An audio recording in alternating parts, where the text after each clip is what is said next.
Good morning again. Happy November, all aboard Ohio statewide meeting. Today we are going to be talking about something that I find very exciting, although I am a bit of a policy nerd. With that caveat, which is transit supportive infrastructure and transit oriented development. So basically, all of the policy decisions that we make, whether it be at the elected official level or just at the design level. Very interesting stuff. Again, today is November 8th. It is 10 o'clock, and here we go. So welcome, everybody. I am John Esterly. I'm the Executive Director here at All Aboard Ohio. Again, very happy to have you here today. We are going to get started and get moving. So today's topic again is designing for transit. We're going to talk about some TSI projects in Ohio. We've got a very special guest, which we're excited to have join us today. He's got some great slides to share about our friends in the Toledo area, and then I'll talk about some other projects throughout the rest of Ohio.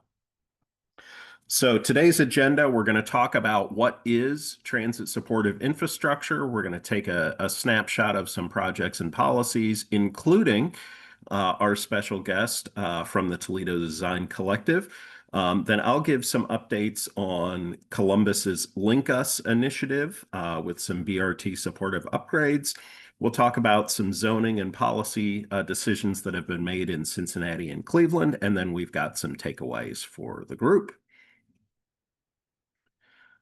So let's start at a very high level. What is TSI, or transit supportive infrastructure? It's something that we've all been hearing quite a bit about, particularly over the last year and a half or so with All Aboard Ohio.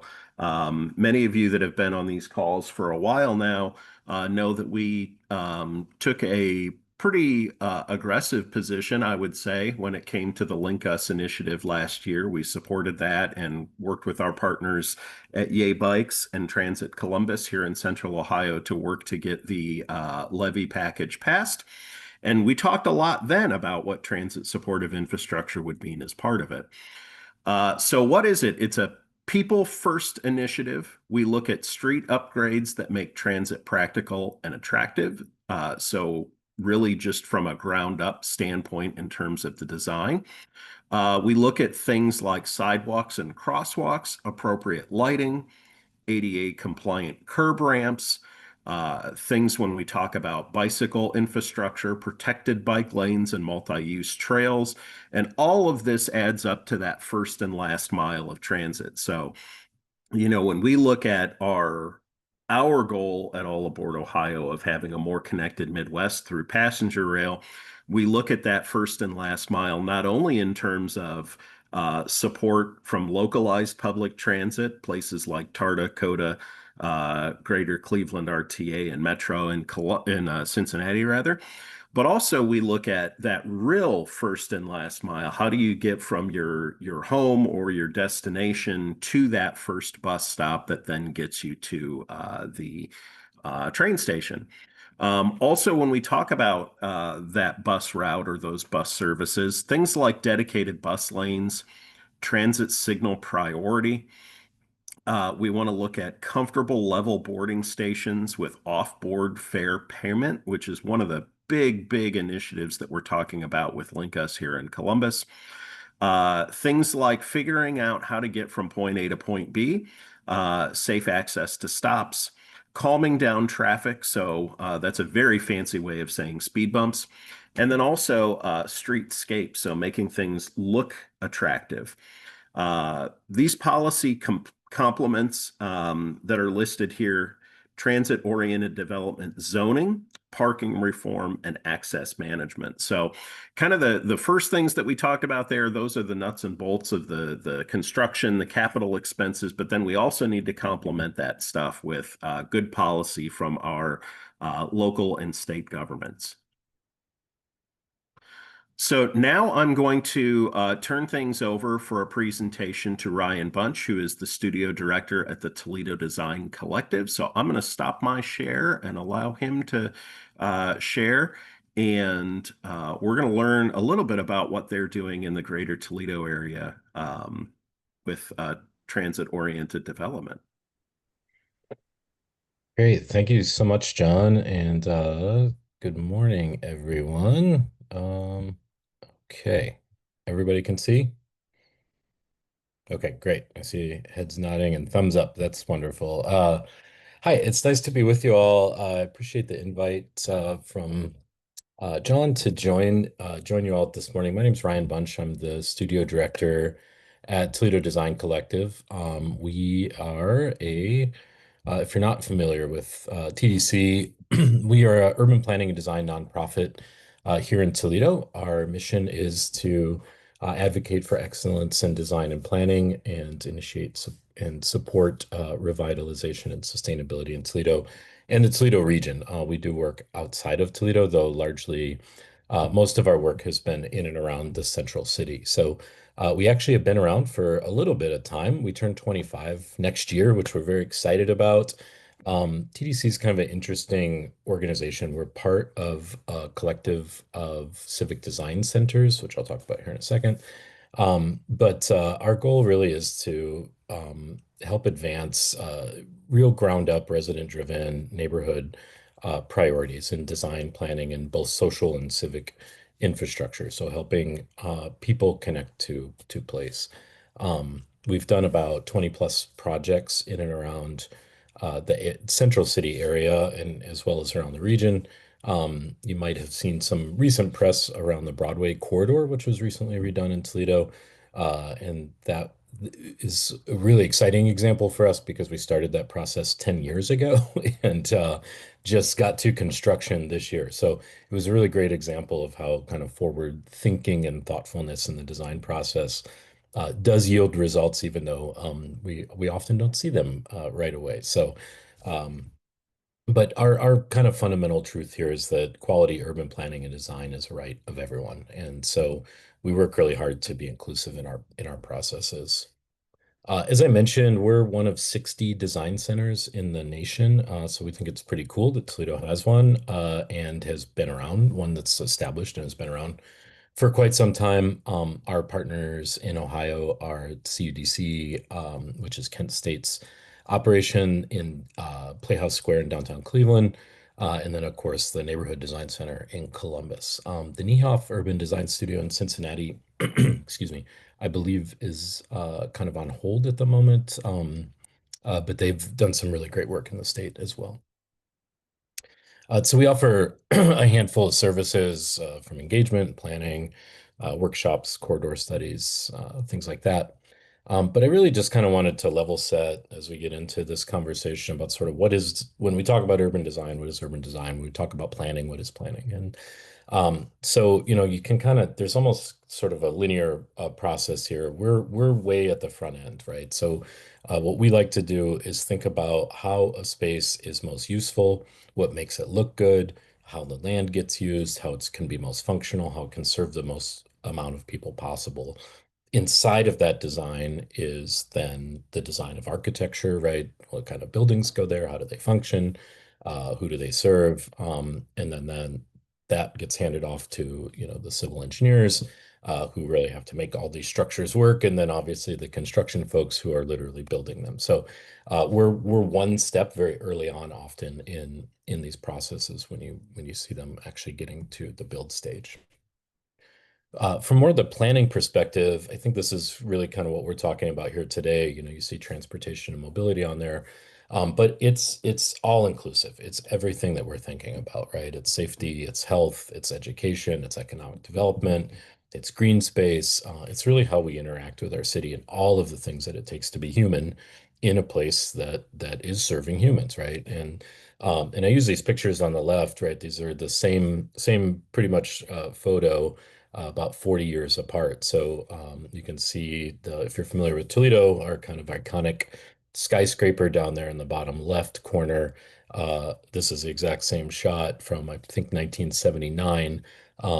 So and the groundbreaking is actually taking place there. So we've done this before. We've taken all of this space that we knocked down for parking and then looked at how do we infill it again, right? And we've been doing that since about the 1980s. So I think what we're talking about now is really just continuing to build on this sort of re-densification and urbanization. I also wanted to call out quick because we do urban planning design, but a lot of what we do is built around engagement. And we kind of use outreach and engagement interchangeably often, I think, in all of our works. But I always think it's important to just kind of call out what the difference is and not to sling mud or anything on any of these, but often outreach is more is, kind of what this A can do for B, right? What can I do? You show up in a space, what can I do for you? How can I help?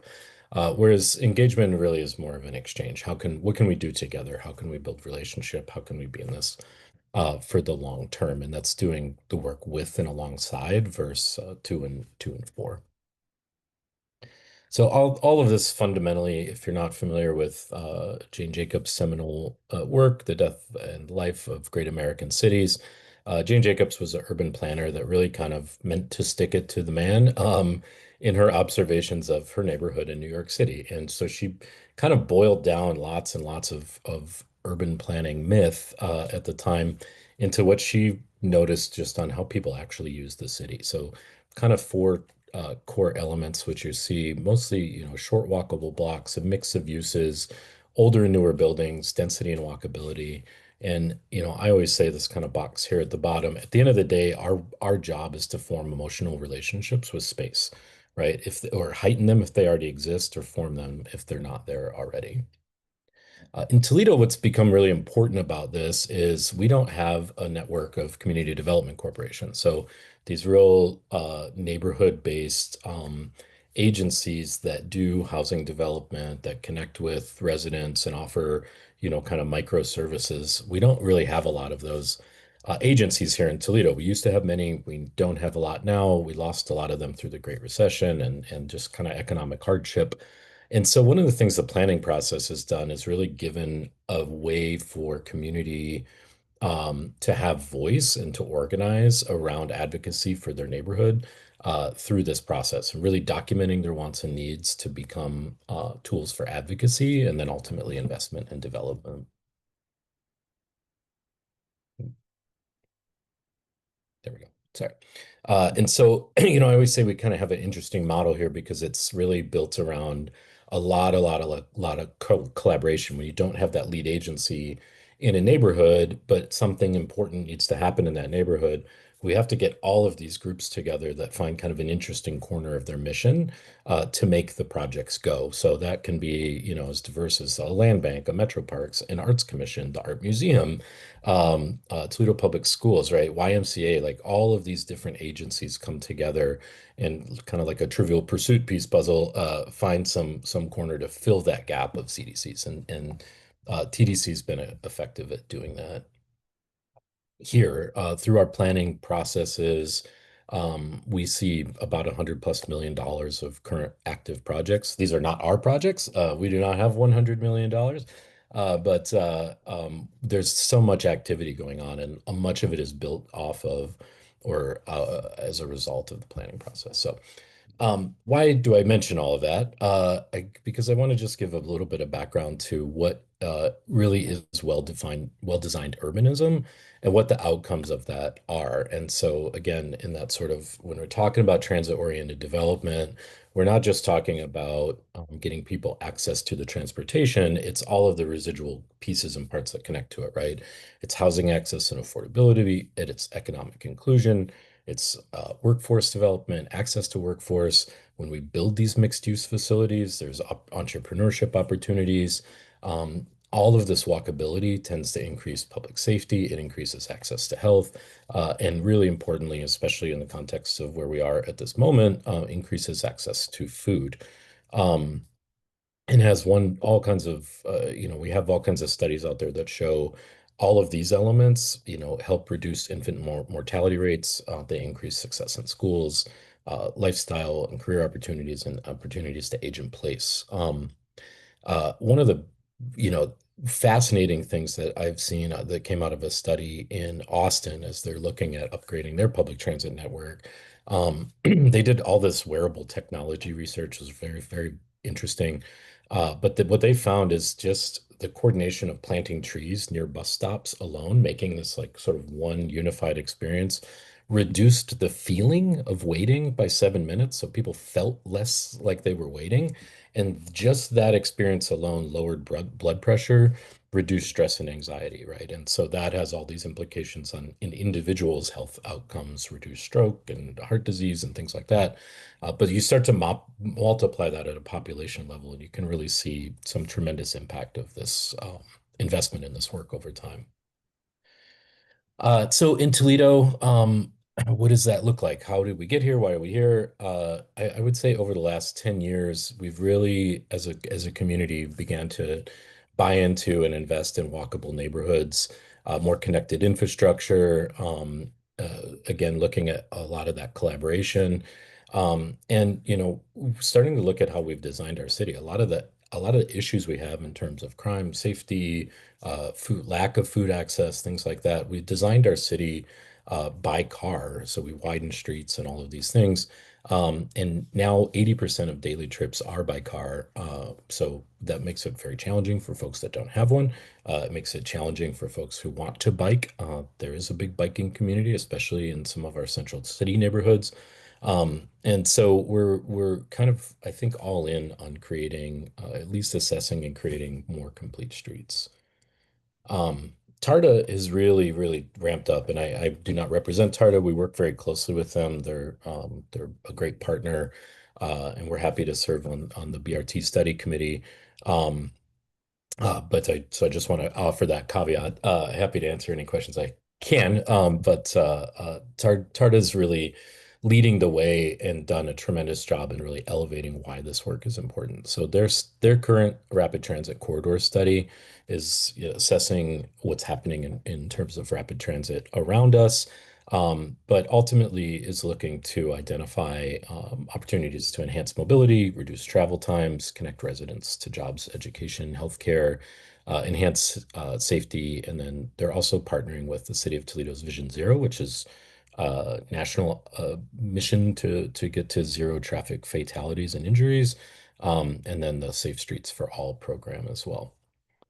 So this gives you kind of just a quick, I know many of these slides that I'm going to show are going to be hard to read. They're more meant to be visual, so don't feel the need to squint. I'm happy to share this presentation afterwards, but this just kind of gives you a look at Tarda's current reach just through its existing bus system. So they have really wide coverage down here on the bottom right, is covering most of the city.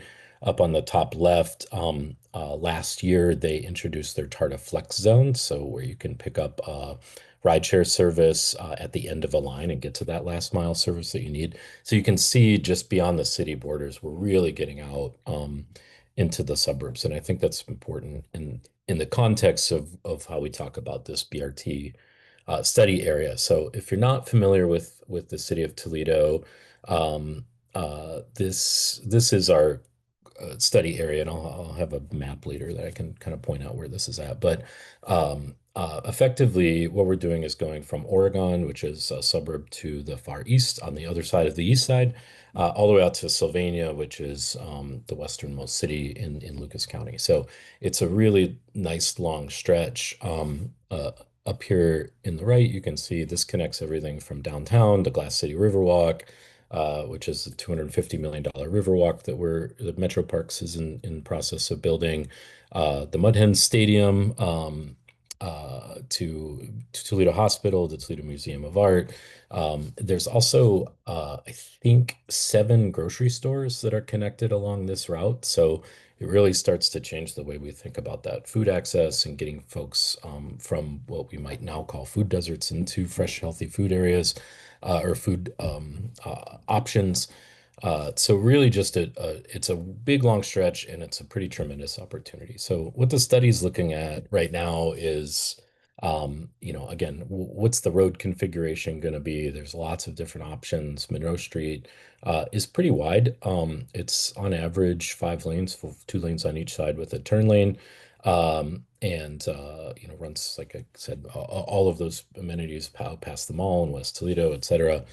So it really goes from dense urban to suburban, central city to a kind of quasi-rural right before you get to Sylvania. So an interesting opportunity to look at lots of different options. But the goal, as John noted, getting these raised platforms with bus service every 15 minutes at really centralized locations. Um, Looking at all of the streetscape and road configurations, what the development can look like on a half mile of each stop, right? So, or really a half mile in each direction of the whole corridor, but around each stop, really looking at what the network of that community looks like, how we maintain cultural preservation, so each of those stops looks and feels authentic but different to the community that's already there. Um, and the interesting thing about this is we did a project with Tarda, and I put our link on here, but I realized just before this meeting that we actually haven't posted this report yet. So I will get it up there soon. If anybody would like to see it, I'm happy to share. This is a study, some pages from a study that we did on Tarda's current hub. Um, and again, everything you're seeing in the BRT study, it really is mirrored or echoed in this current hub study. It's just at a slightly different location, but all of the content is exactly the same. So a lot of roadway and streetscape recommendations. We did this project with an entire class through a whole semester of BGSU, Bowling Green State University architecture and urbanism students. So it was really fun to kind of like reimagine the streetscape, but also assess it um, through that academic process. And that really gives TARTA, a great tool to go out and say, hey, it's not just us saying this. This community of people who are experts and students in this space have come up with these recommendations. Um, and so again, here, just so if you're not familiar, here's downtown Toledo. In this map, the Tarta Hub is kind of just off to the right on Cherry Street, and connects about, potentially about 6, 7 neighborhoods through a network of bike trails of the existing infrastructure. So it's well positioned, but it's still a little bit out of range.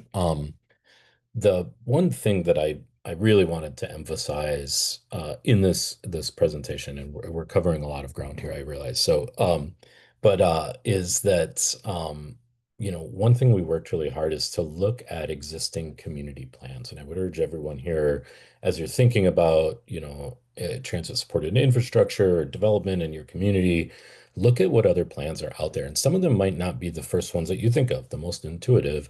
But we did everything from looking at the Community Health Improvement Plan to Lucas Metro Housing's housing plan, the 5-year housing plan for the city. Obviously, TMACOG, our MPO's long range plans. And then, of course, the City of Toledo's Forward Toledo Comprehensive Land Use Plan. So all of the recommendations and assessments we did, we kind of ran through and benchmarked against all of these other plans. I would also recommend that there's plenty of AI tools out there that can help you do this and make it much more efficient. Uh, but as you go through these processes, it's really important to make sure that these things are connected. Somebody put a lot of time and effort into these other plans, whether it's about food policy or healthcare access. There's something in there that's going to relate to transit-oriented development, and all that does is help break down those silos, help build our partnerships, our narratives, and those are the things that help streamline and advance our request for funding, especially as we go out to our partners, local, state, and federal. Um, Ultimately, our outcome here, based on all of that, was to look at the Tarta Hub, and these are some fun little collages that were done by a former TDC intern. But it was, can we add to the building? The building doesn't have to exist exactly the way it is. Can we add to it? Can we make more dining and social spaces? Can we integrate it better with the downtown development, with the arts community that's just out the back door of this building? So you really ultimately what we wound up with was getting to, yes, this building's working as a hub. Here's some ways to improve it. One of the things that I think really is top of mind for us is looking at the current Toledo Transportation Center. So I apologize, I have a better render of this, but I wasn't able to locate it for this presentation. So I got to track that down. But we did an assessment of the transportation center as it exists right now and just looked at all of the connectivity. Within about a 5 to 10 minute walk, you can be in four different neighborhoods directly at the farmers market, into downtown at the Glass City Riverwalk. You're just a hop and a skip from the Toledo Zoo. You're a couple, maybe a transfer or two away from getting out to University Toledo or even up to the Toledo Jeep plant for work. So there's just so much connectivity here. And obviously, it's already serving, it has Amtrak service and Greyhound service. And TARTA has presence on the campus as well as Timacog. TARTA's presence is through what's now called TARTA Moves.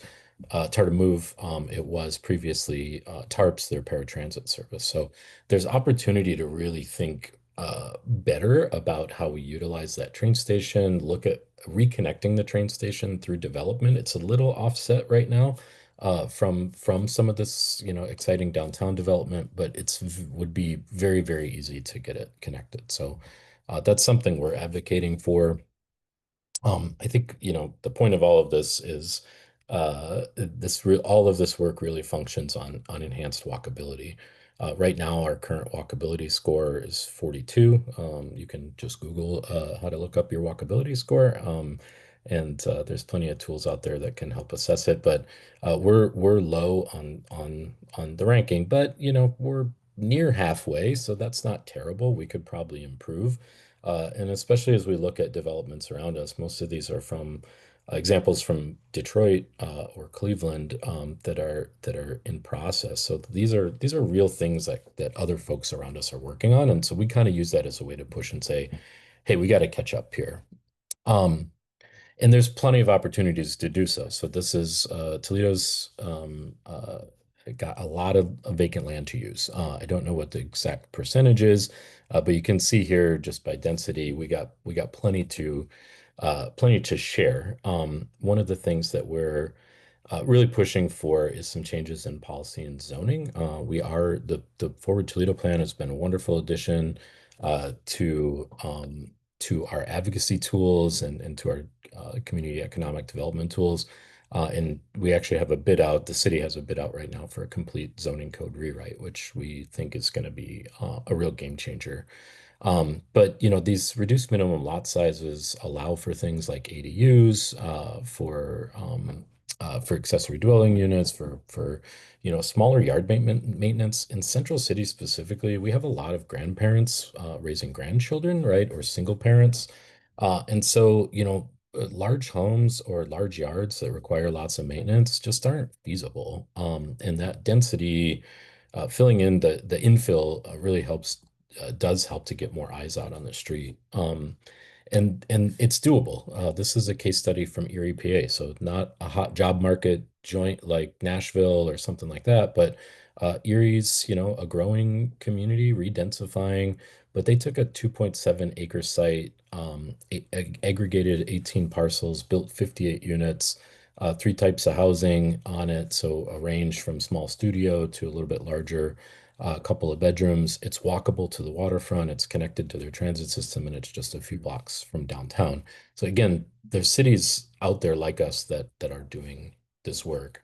One of the things, I won't dive too deep into this, but one of there's economic benefit to this, specifically for local municipalities. So I'm sure, like your communities, we hear all the time, fix the streets, fix the streets. Well, we don't fix as many. We do actually do a pretty good job at fixing streets here in Toledo. I'll give a shout out to the mayor for that. But we don't fix as many streets as we would like, or service infrastructure as we would like, largely because most of the revenue from local municipalities, and this is true everywhere, comes from property tax. So that's the number one generator of your local government's ability to service infrastructure. So, and we tend to focus on the big numbers. So I say here, there's a house here at 1935 Heather Downs.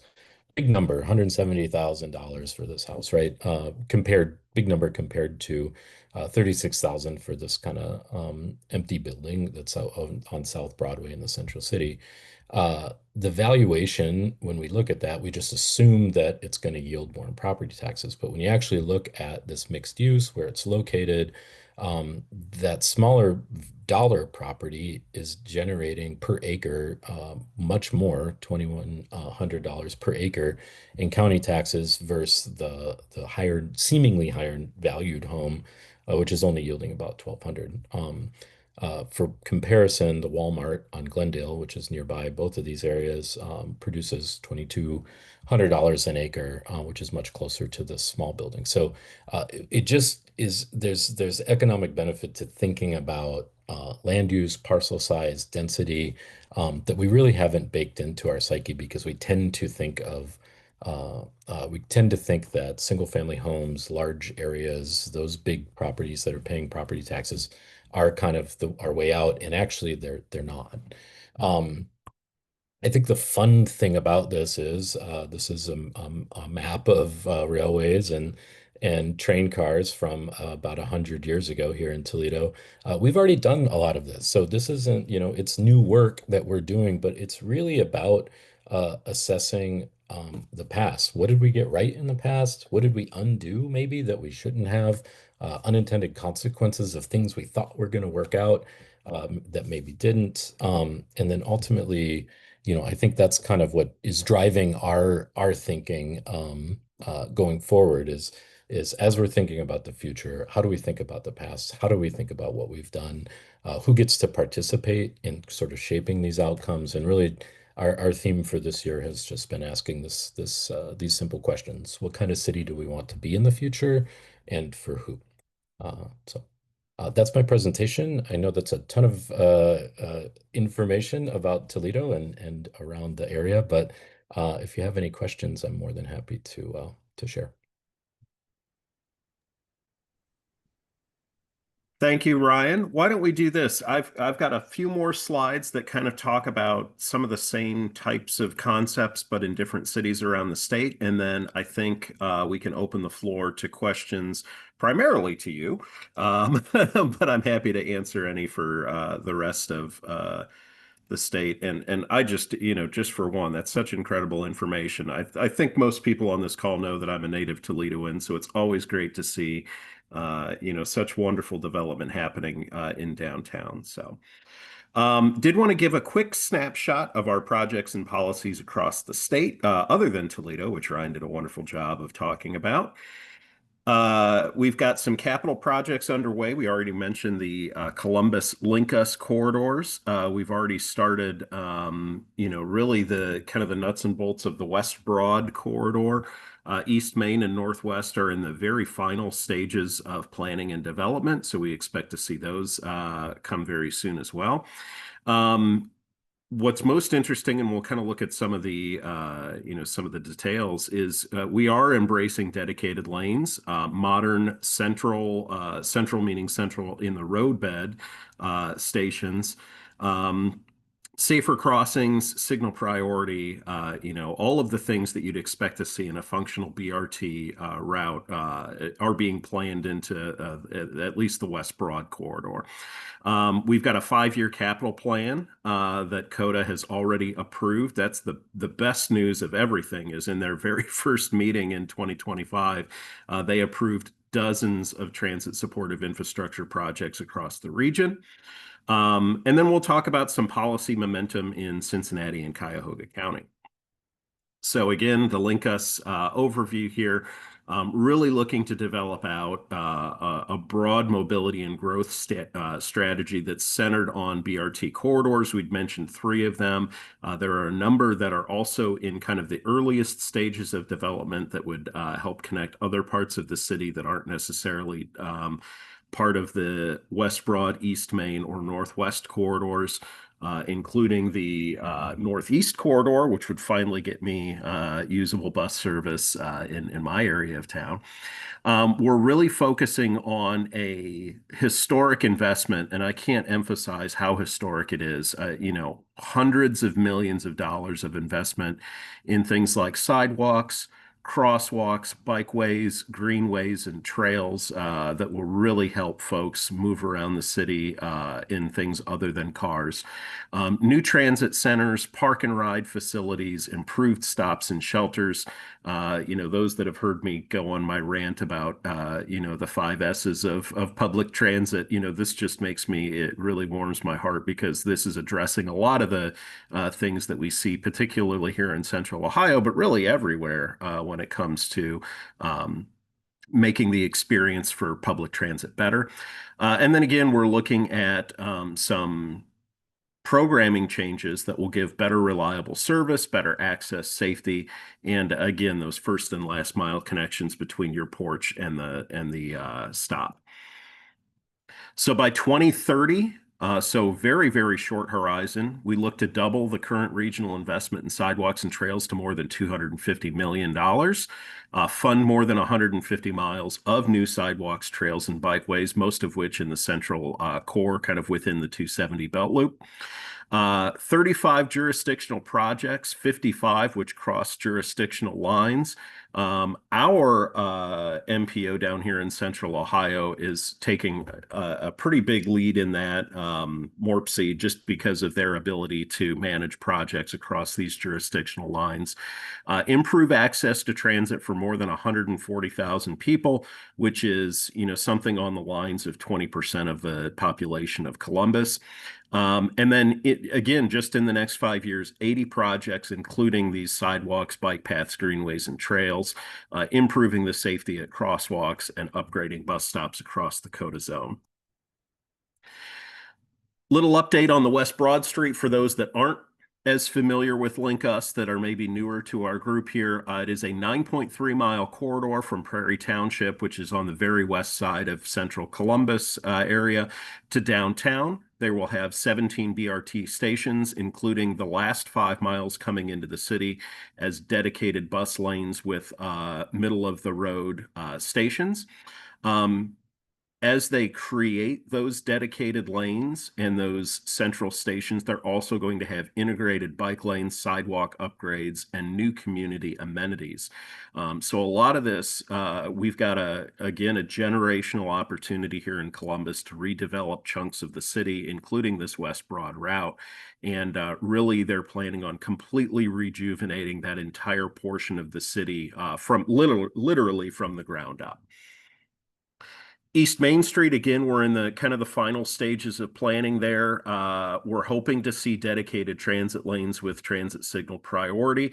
Unfortunately, some of the municipalities along the way have been a little bit resistant to dedicated bus lanes. We're hoping that as the West Broad Street corridor gets developed and we've actually got a tangible example of what this looks like, that we'll get a little bit more buy-in from those smaller municipalities. But again, we're looking at platform level boarding, modern stations. Really, I know we talk a lot about the difference between BRT and light rail. You really are going to get that light rail experience on rubber tires with these types of amenities. And then again, higher capacity vehicles with increased service frequency on all of these BRT routes. The articulated buses that COTA is looking at using will have roughly twice the capacity of the current fixed route bus equipment. And they're looking at least 15-minute frequency, if not 7.5-minute frequency. So it really will feel very much like light rail service in a lot of our peer cities across the country.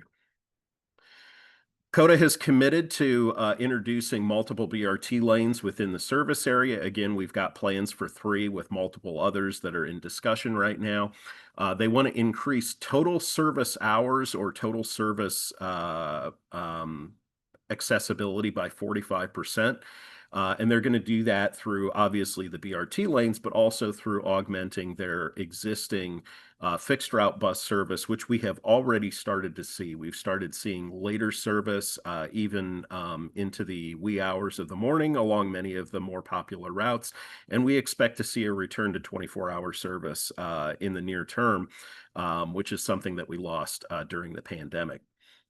We're going to see an investment again in crosswalks, sidewalks, trails for first and last mile access, and then creating new transit centers, park and rides, and improved shelters along the fixed route and BRT lines.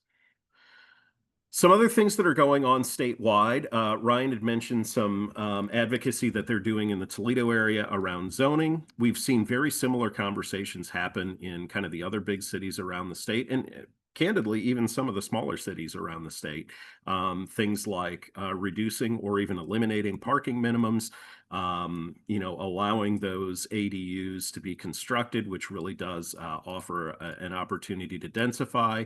Why that's important, the denser our cities are, the more federal funding we are eligible for. So, we cannot look at light rail in any of the cities in Ohio until we create more dense neighborhoods that then support the argument for that light rail. So again, the denser our cities are, the more opportunities we have to draw down federal funding.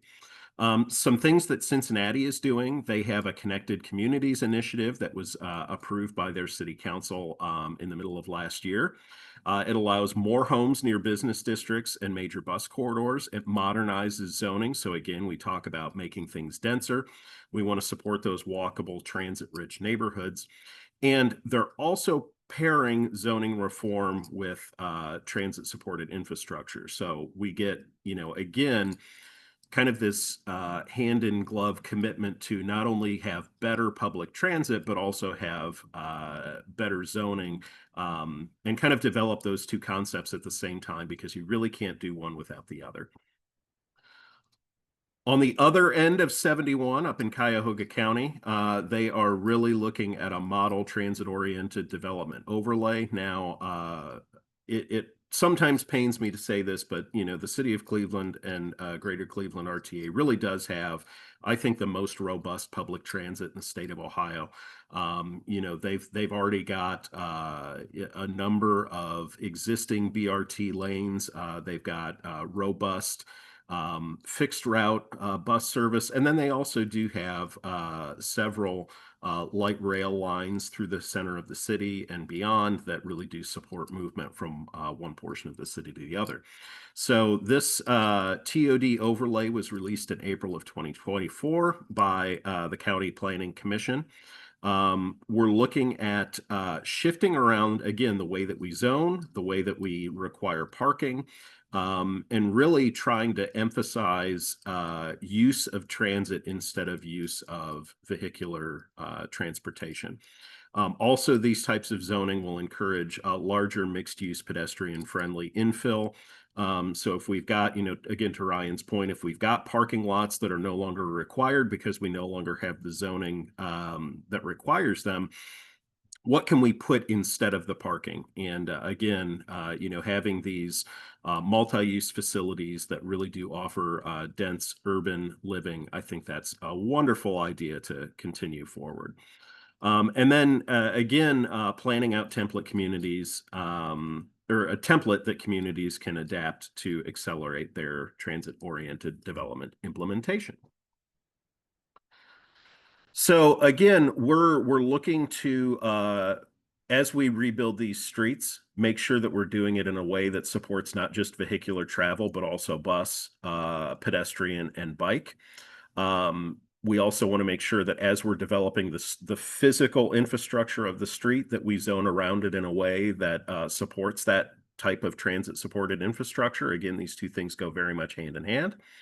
And the sequence does matter. We have to make sure that we're developing all of these things at the same time, because if we've got a dramatic increase in, say, BRT without ridership, it just looks bad. And if we build all of these dense urban living accommodations and don't have robust public transit to support it, we kind of defeat the purpose of all of that, because now we end up needing all that parking that we just said that we didn't need. So again, at the city and even the state level, we need to coordinate our capital plans and development. We need to make sure that the community is engaged throughout the entire process.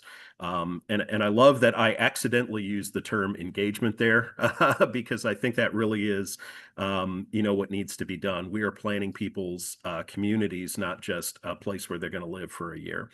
And then again, with a lot of the hats that I wear, safety is always a huge piece of what I talk about, making sure that we've got access to jobs. Fun fact, that Northwest corridor that CODA is developing for the third BRT route, that route will have access to something on the lines of 50% of all employment in Central Ohio. So really just giving folks that may not have an access to a car equal access to employment across those lines. Travel time, ridership, housing, all of these things we need to make sure that we are not only emphasizing, but also measuring to make sure that we're succeeding. And now I would kind of open the floor to everybody to ask questions. I'm going to, assume that most of the questions are going to be directed toward Brian because I think that he definitely has a lot of great information that he shared. And yeah, so Jess, I see you've got your hand up first. We'll have you ask a question, and then if there are others, we can accommodate those as well. Yep. Hi, Ryan. I'm from Toledo. I'm a Toyota customer. Won't go into the whole my whole situation right now, but you have been talking about coordination, and you mentioned some other plans. I recently participated in a small group session as part of a big event that Toledo held. It was kind of like a focus group. Yeah. And they're working with something called, it's spelled EXMI on their strategic plan. And and kind of invited us to, there's going to be some opportunities for riders and the public to give feedback. And I was just wondering how that, you mentioned coordination, but I feel like as somebody that advocates on public transit, I'm invited to ODOT's, to do ODOT's survey and feedback on their plan, and then TMACOG's, and then, the Toledo Vision Zero, and then this other one from Toledo's strategic plan. So I'm just wondering where you fit into all that and how you're working with the planning that Toledo's doing. And the second part of that question is, I actually live in Sylvania Township, and I know maybe we're going to get into some takeaways, but it just kind of hit me as I was listening now that when you talk about the leadership of the city of Toledo, how do the suburbs fit into that, and how do we make sure that they're part of the whole same design, since they're technically separate cities or separate? Yeah. Those are great questions. So, one, thank you. Thank you, Jessica. It's nice to connect with you here. I'm not familiar with EXMI, but I think the larger point to your question, well, one, how do we fit in? So we, like I said, we kind of have an interesting role in the community because we're a nonprofit. So, we do fee for service work. So we've worked with TARDA on like things like the plan that I mentioned. So it's the assessment of the current TARDA hub with the BGSU architecture students, and really looking at, how that hub fits into the larger sort of TARDA network and its site context, exactly where it fits. So we've done work with them in multiple forms. That's one recent one. We have a seat on their advisory committee for the BRT, which will be helping to kind of steward what the outcome of the study is. So we work very close, and we partnered with them on our parking day initiative, which is the third Saturday in September each year. We do an event to promote walkability, closing streets, or making streets more walkable, pedestrian friendly. And we align that this year with TARDIS BRT work. So I say all that to say that's kind of where we fit in, I guess. As a nonprofit, we often are just in the conversation. The more information we have, the more helpful we can be to the community. We're kind of an intermediary organization, so we sort of exist in the skinny part of the hourglass a little bit that helps connect community feedback to sort of systems and organizations. I think we work a lot directly with community members, but we also are an organization that helps serve other organizations. So that's just helps frame a little bit about that part of the question. You make a wonderful point about, everyone is doing engagement. Everyone has a survey. Everyone has a public input session. I think one of the things that we're constantly sort of striving for is how, when we have those, we try really hard, and when we work with our partners, we try really hard to say, before we have the public input session, let's look at what's already been gathered. So there's probably 2 years of partner feedback that's still relevant. And so how can we build on the questions that were previously asked instead of asking folks the same question? So that's the best I can answer that question. I think, when you look at streamlining that data between like an ODOT, TMACOG, TARDA, TDC, the city, everyone has it.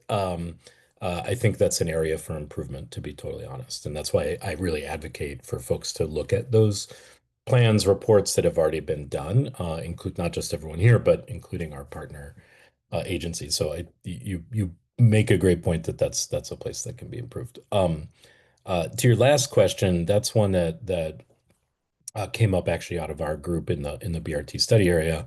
Is it gets really interesting to think about this. This is crossing 3 municipalities, right? Oregon, City of Toledo, and Sylvania. And so how do we look at just consistency in snow and leaf removal? Making sure there's a consistency and cleanliness at all of the stations, in maintenance, right? So I think those are some of the details that are to be determined. Is each municipality individually responsible for changing the light bulbs when they go out? Or is there one coordinated effort that everybody pays into, to make sure that there is that consistency? So I don't think we have those answers yet, but it's certainly a topic that's being addressed. And yeah, so I hope that answers some of your. So you're working with the city of Toledo on BRT? Is that to study We that? yeah, we're just, I would say generally as an independent agency, we're, we have several members of those agencies represented on our board or committees at our nonprofit. And then we work very closely with like the city of Toledo. We sit on the Vision Zero committees. We sit on the BRT study committee with TARDA. So you offer kind of this expertise in um this how in how to design kind of. Yeah, that's right. Yep. And our programming and a lot of what you see in our reports on that projects page. We have an internship program. So we're on number 51 right now. We've had more than 50 interns from around the state and region. So they come and get this hands-on experience working on this work, and these are planning design students, so they're bringing really contemporary thinking and practices from different schools around the region into the studio to help bring that to our partners as well. We're running up on an hour. I want to be respectful of everybody's time. We've probably got time for one more question if there's anybody that has something very pressing.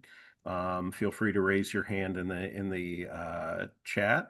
Also, if while we're waiting, I did want to flag, I think Lisa did it in the chat earlier, but this Thursday is the Ohio Rail Development Commission meeting here in Columbus.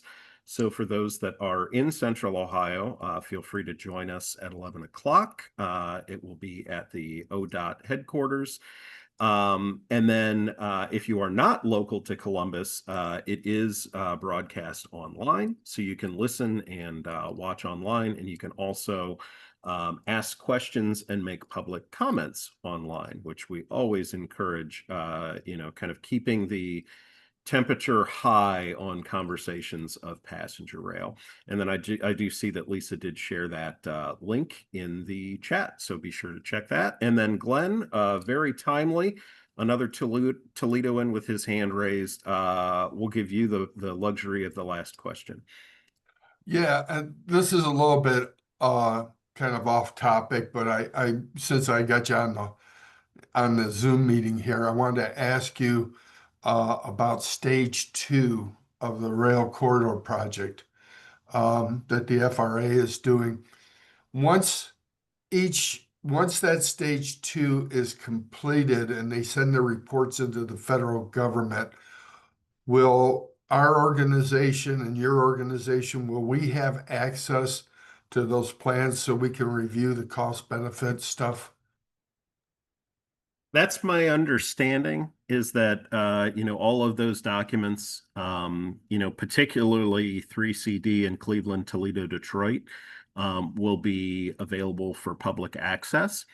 I would also say that during stage 2, and just maybe to flag for everybody, we, not only organizations, but also we as residents of the state of Ohio, will have an opportunity to submit public comment and also attend public hearings on this. And, when those times and dates become public, we'll certainly share that out here. But I would imagine, Glenn, to your specific question, that any of the documents that are submitted will be available. It may not be on ORDC's website, but we will certainly track them down and share them with folks across the state. But good question. Thanks, John. Of course. Well, friends, my clock says 11 o'clock. It has been a delight. Today really flew by. So I want to thank Ryan for being here from the Toledo Design Collective. I want to thank each of you for being here today. Certainly make sure to visit allaboardohio.org. All of the stuff that we do, whether it be our statewide Zoom meetings like this, or whether it be any of our local meetings or local events, are going to be listed there. We've also got a ton of different resources. We've got advocacy guides. We've got 1-pagers, 2-pagers, 16-pagers, all sorts of things that you can download and use to share in your own work. And again, all of the information is available at allaboardohio.org. You can sign up for our newsletter, and we will remind you of when these Zoom meetings are occurring. They are the second Saturday of every month. And as a preview of coming attractions, in December, we're going to do a recap of 2025, which has been a pretty exciting year for All Aboard Ohio and the passenger rail and transit advocacy community at large. So again, want to thank everybody for being here today. I am going to stop the recording and appreciate again everybody and everything.